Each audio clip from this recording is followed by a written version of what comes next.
টাকা দেবো? বাচ্চাদের হাতে একদম টাকা দেবে না, তুমি খাবার দাও, পোশাক দাও। ঠিক আছে নীতি, তাহলে এইটা ওকে দিয়ে দিই, আমাদের ছেলের জন্য আর একটা জামা কিনে নেবো। এই নাও। আশ্চর্য, এতটুকু বাচ্চাকে লেখাপড়া না শিখিয়ে বাবা মা ভিক্ষা করতে পাঠিয়ে দিয়েছে। Sell sell sell. এই নীতি, আমাদের ছেলের জন্য একটা জামা কিনে নেই। এটা কত দিদি? 200 টাকা। এই দাঁড়াও দাঁড়াও, এই জামাটাই তুমি ওই বাচ্চাটাকে দিয়েছিলে? এই তো সেই বাচ্চাটা। তার মানে একটা ছোট্ট বাচ্চাকে দিয়ে ভিক্ষা করিয়ে একই জিনিস বারবার বিক্রি করে মানুষকে ব্ল্যাকমেল করছেন। ওরা এখন লেখাপড়া করার সময়, আপনাকে আমি পুলিশে দেবো। ও দিদিমণি, ছোট লোকদের সাথে মুখ নাড়লে কি হয় জানেন তো? চলুন ফুটুন এখান থেকে। চলো নীতি। এখন আমি চলে যাচ্ছি, কিন্তু আমি পুলিশ নিয়ে আসবো। ছাড়ো না নীতি, কেন ফালতু ঝামেলায় নিজেকে জড়াচ্ছ?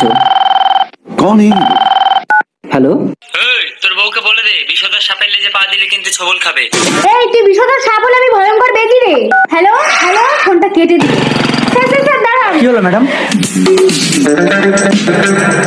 আমি অনেকদিন ধরে বিষয়টা লুক আউট করছি, চলুন আসুন।